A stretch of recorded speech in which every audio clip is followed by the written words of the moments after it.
Good evening, everyone. We are Make-A-Wish Greater Bay Area. And we are excited to welcome you to the 2020 annual meeting, The Road to Reemergence. Allow me to introduce our CEO, Betsy Biern. Betsy, take it away. Hi, everybody. Welcome to our first ever virtual annual meeting for 2020. I'm so excited to be with you, even if it's in a little different circumstances. I will say, actually, here's one of the plus sides of having this done virtually, is that we have a lot more people joining us. I think we've had nearly 200 people register for our annual meeting, which is great. And I'm happy to welcome people from as far north as McKinleyville and Fortuna, and as far south as Salinas and Hollister. So hi to all of you guys out there. Glad that we're all together for this. And I want to thank you for taking the time, because I think today what I hope we're going to do is we're going to try and really celebrate our mission, which is a hopeful and joyful one. I'm going to want to give you a briefing on some of the challenges that we've been facing. And I'm also going to give you some options for ways that you can help us, because boy, do we need help this year. So, well, 2020, quite a year. I think most of us are ready to have it over, and we've probably been ready to have it over since, I don't know, March 18th, when we all started sheltering in place.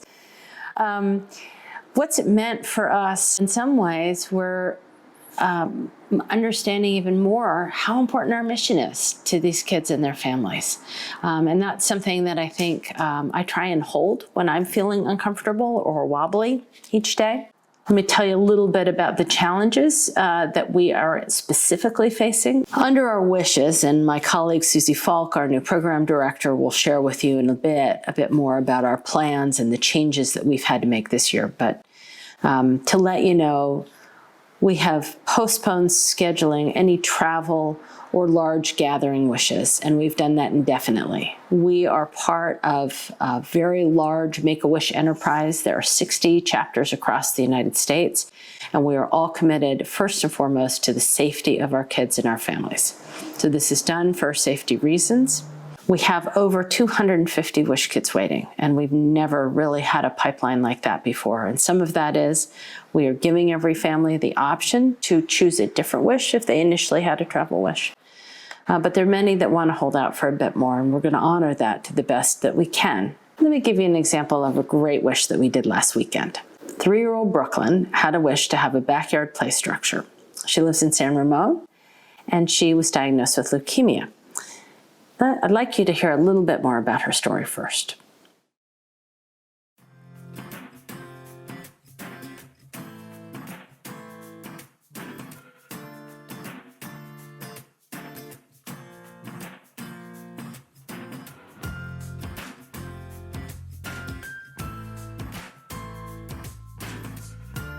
As a parent, it's one of the hardest things that I've had to go through with her. It was hard to get the initial diagnosis, and as a parent, to watch her go through all the treatments and lumbar punctures and chemotherapies. It's hard to watch. It breaks your heart. She loves to be outside and play, and she loves to be social. Her wish is going to come true. She's going to have this big playhouse and play structure, and to see so many people just care, not know who Brooklyn is and not know a thing about her, but be so genuine and humanly kind. You don't come across that very often these days. I work in the oncology field, and I think it's just so heartbreaking, especially with children when they encounter cancer and are diagnosed with cancer. And I think for us to bring a heartwarming aspect to this and make a wish come true, which the Make-A-Wish Foundation does, Bristol-Myers Squibb is very enthusiastic and very engaged with supporting these causes. And so that's why I came here today, is to be part of making Brooklyn's wish come true and building something in her backyard and giving her something to look forward to. You would see Brooklyn sometimes pop out and look at what we're doing and how we're constructing her future play area. You saw the excitement in her face. When we would see her looking out at us, I think it made us even more anxious to build more and to do it quicker so that we can be a part of that. I don't think there's anything better you can give to a child, for them to come out and see something new in their backyard and something that they're going to be able to enjoy and experience. The new play space has turned out wonderfully. We love it.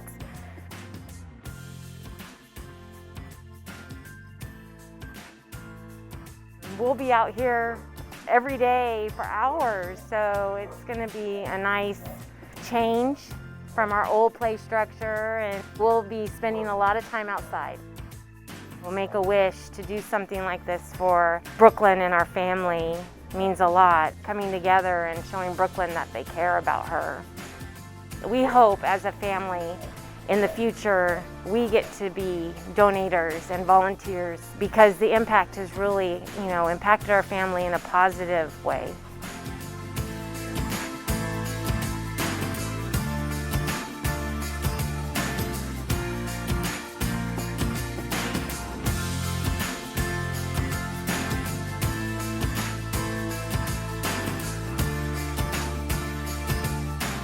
Brooklyn's wish story is one of perseverance. Brooklyn was referred to us in February, and by the time her wish was determined and assigned, it was April, and we were in full lockdown COVID regulations. So we couldn't even do backyard makeovers. And then when it was safe, the play structure was ordered and delivered, then we have these fires, and the air quality is lousy, and we can't have volunteers going out and building play structures, and she can't go out and enjoy it. And we've had all this heat and smoke, you sort of say, when is it going to work?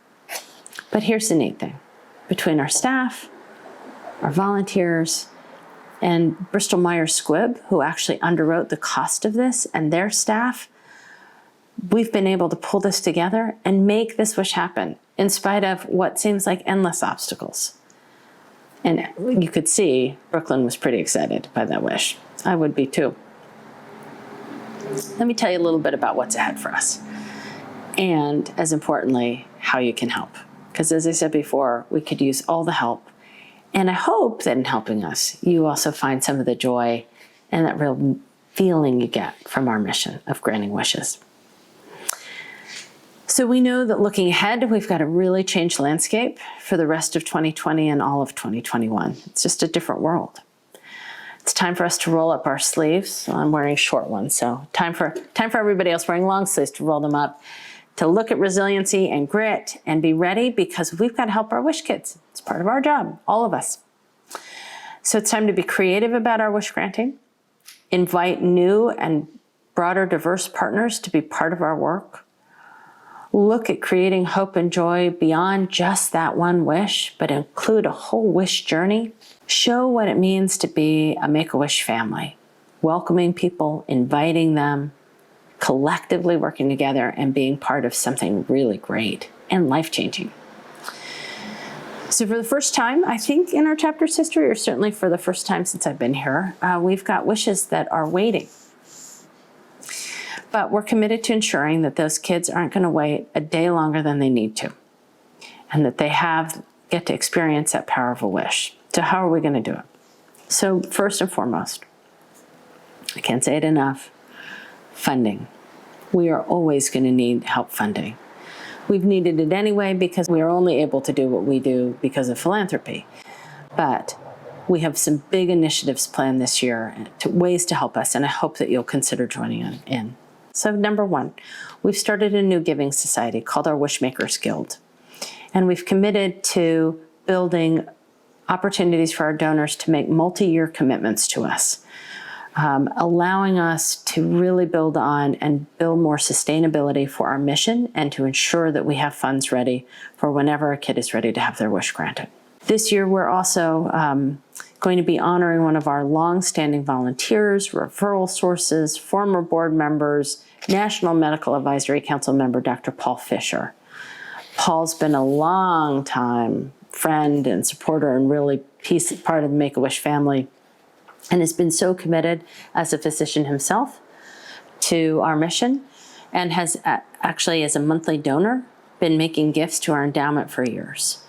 So in honor of Paul, we are making a concerted effort to have an endowment campaign to grow purely for mission, and we hope you'll think about that. We've also recognized that now more than ever, our Wish families, our Wish alums, are critical to helping us welcome and encourage our other wish families to join us in making these wishes so magical for our kids. Who knows it better than a wish kid or a wish family, what this experience means, what it does, how you go through it, and how they continue to live it. So we've built a new council called the Wish It Forward Council. Our Wish It Forward Council is composed of a set of terrific Wish alums and Wish parents who understand our mission and are helping us do broader outreach, inviting our Wish families to get involved in this alumni effort. We're excited for their involvement, and I'm thrilled by what we're going to be able to build. We need your help too, in a number of ways. If you're already a donor, thank you. And please keep giving. If you're not a donor, or if you're a donor and you're thinking of doing something more, we'd love it. Whether it's a one-time donation, whether it's a monthly gift, whether it's a planned gift, whether it's a match from your company, whether you do a birthday fundraiser, however you want to do it. We could use the help. Our kids could really use it as they think about what their wishes are. We'd love to have you join the Wishmakers Guild. If you're a Wish family member who'd like to get more involved, we'd love to have you help us with the Wish It Forward Council. If you're a volunteer, thank you. And if you're a volunteer and have a little bit more time on your hands, we'd love help. Could you connect us to a local business who might want to make an in-kind donation or help us with a neat package for our upcoming Gift of a Wish auction? Do you know a fabulous photographer or a journalist that might want to give us some pro bono time? Would you be willing to send things to your local newspaper, a picture of an upcoming wish or a brief story, or write a letter to the editor telling them about your involvement with us? There are lots of ways you could help us, and ways that really are easy and fun and meaningful. Any way you could go the extra mile, please do it. And if you're not sure, let me know. Reach out to me. Reach out to Daniel Marley, our head of our volunteers. Reach out to any of us. We'd love to hear from you. I really appreciate all the time that you're putting into just tuning in today. And want to make sure that you're hearing from us what's going on and where we're going and how we need you. So what I'd like to do is introduce my colleague, Susie Falk, who's our program director. I'm going to ask Susie to give you a bit more detail about our wish granting. But a quick note about Susie. Susie's joined us at the end of last year and kind of fell into a really amazingly challenging situation. Nothing like trying to learn a new organization and a new mission in the midst of a pandemic. She's done it with grace. She's got a wonderful team that she's leading, and I'm just delighted, and I feel lucky, and I feel thrilled that our Wish kids and families have someone like that at the helm. So let me introduce you to Susie.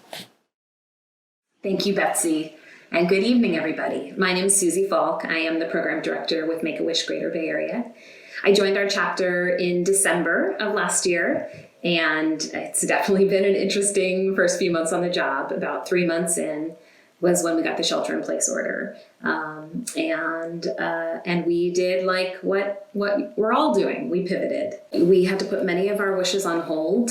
Before COVID, about 80% of our wishes were travel wishes or wishes involving large crowds. And obviously those wishes aren't able to happen at this time. We have worked closely with our volunteers, our wish granters, to make sure that they have all the tools and the resources they need to be able to do their changing jobs well. And that has looked like conducting all of our wish discovery interviews virtually. So we wanted to make sure they felt comfortable using Zoom and all of the other platforms that were available for them and for our families. It's meant doing reveals virtually, celebrations virtually, because we want to keep our wish kids and their families and our volunteers safe. And that was really our top priority. You know, so many of our wishes have been impacted, but that doesn't mean we aren't able to grant wishes. So we have really worked to identify and to make sure our families and our wish granters are aware of all of the types of wishes that we can grant now, so that if they don't want to keep waiting for that travel wish, they can identify a wish that we can grant sooner. And we've been able to grant some really wonderful wishes. You're going to get to hear about some more of those in a little bit later tonight. We've, at many points, we've had many more questions than we've had answers, but we've worked closely with our partners at our national office to make sure we're being consistent, to make sure we are implementing best practices from across the enterprise to be able to grant as many wonderful wishes as possible. So that's meant that we're focusing more on the heart of the child than we are on understanding that one true wish. So when we're conducting those interviews, when our wish granters are going to talk with these kids, virtually of course, they're getting to know the child. They want to know as much as they can about the different ideas for the wishes and why those are their ideas. So that even if the child might identify something like going to Hawaii, that's something we can't grant now, through that conversation, they may learn more about the why behind that wish and discover that really the child just wants to go to a beach. And in fact, there may be ways that we can grant them that beach wish much sooner than we could a Hawaii wish. So we're really trying to make sure we learn as much about the child and their various ideas about their wishes as possible. We're also working to make sure we keep the costs of our wishes down, because we know we're going to have more wishes that we can grant.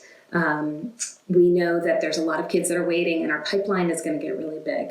So we're working with our corporate team to develop more partners to provide in-kind resources to help offset the costs of those wishes so we can grant as many of these wishes as possible and not have to, not to have to keep kids waiting for longer than necessary once it's safe to be able to grant their wish. And while there's a lot about our wish granting that has changed, there's a lot of things that haven't.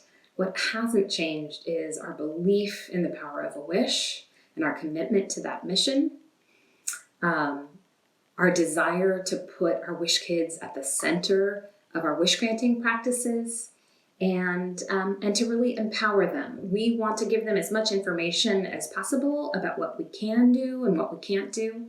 And we want to let them choose what's the wish that they want to have, and do they want to have it soon, so they can really have that experience and that hope and that joy to help carry them through these challenging times. So we're having a lot of conversations with our families, with our wish granters, and with our referral sources to make sure that everyone is as educated and informed and empowered during these times. In just a moment, you're going to get to hear about some of the incredible work that our wish granters have been able to do during this time. But before we do that, I want to share just a few of the wishes we've been able to grant over these last 6 months, thanks to the work of our wish granters, of our staff, and our supporters.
So Lily is a 12-week-old domestic short-hair tabby and white kitten. So we were contacted. We knew immediately that she would be the perfect cat for Aryana. because she loves to play, she loves to engage with people, but she also loves to cuddle, and she'll let you know when she wants attention and when she wants to cuddle. And so we are so excited for the two of them to start their journey together for the rest of their lives.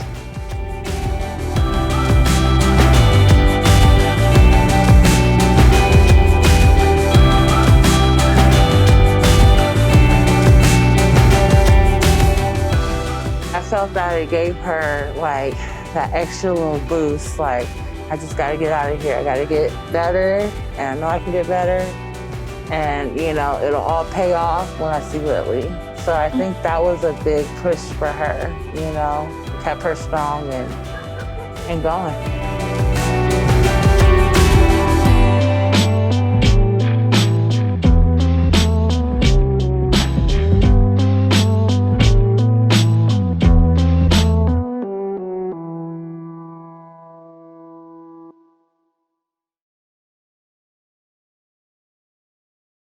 Like I've mentioned so many times, it takes many hands to do the work that we do.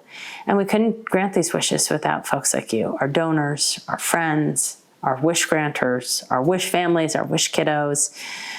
When things are most challenging, it's really inspiring to see those stories and to hear from you about the great work you're doing for our kids. I want to say thank you to everyone who's really risen to the occasion these past few months and to help us continue our mission. I want to point out just a few folks that have been really going the extra mile so that you all know what they're doing. I want to thank Jana Katz for her fabulous Masks for Wishes fundraiser.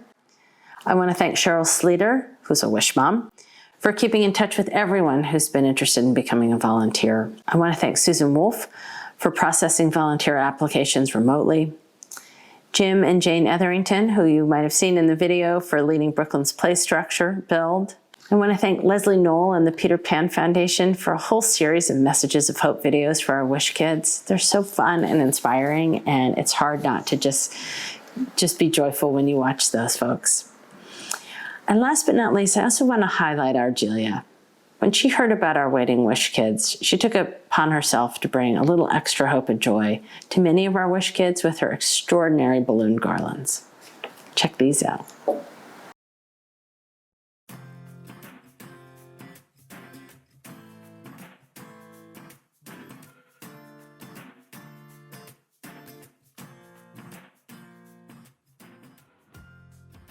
So I started La Rev event 4 years ago. And I really started as a wedding planner, but I've expanded my business now to also include event decor, event styling, and we work with our clients to be able to bring their event dreams to life. So I originally contacted Make-A-Wish earlier this year to be able to design events for Make-A-Wish kids. And we actually had a wish planned, but it was canceled due to shelter-in-place guidelines. So I thought that the next best thing would be able to surprise the children with balloon installations at their homes.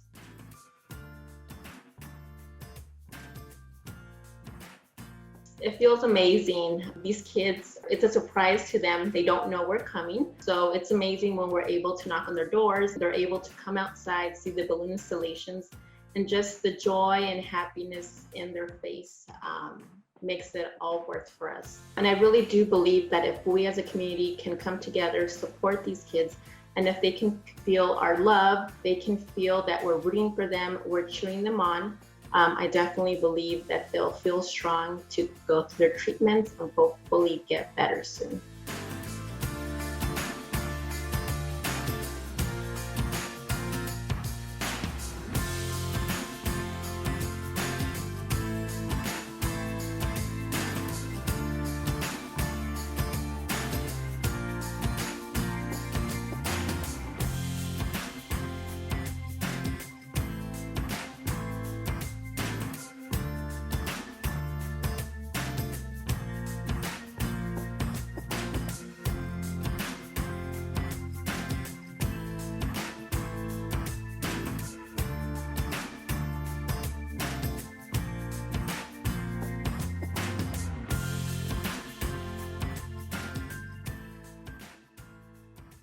Everyone at our Greater Bay Area chapter is so grateful for Arhelia and other volunteers like her who are going the extra mile right now for Wish Kids. Make-A-Wish is just such an awesome organization. They've been able to do such wonderful things for children that are going through unexpected events in their life. Just to be able to use our talents to come together to surprise these kids, to make their day and to bring smiles is just so important to bring happiness to their lives.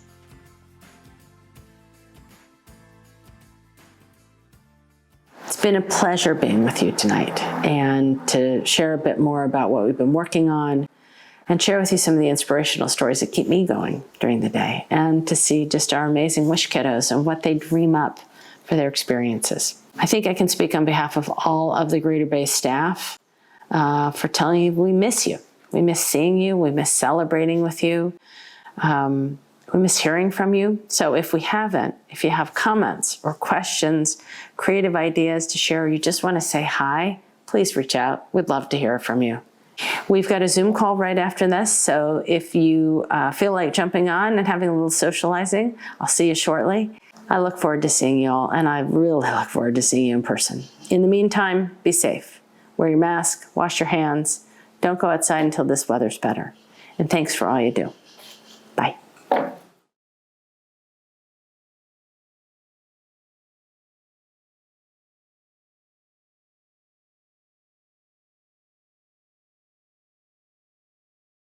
From all of us at Make-A-Wish, thank you again for joining us tonight and for Helping us make wishes come true.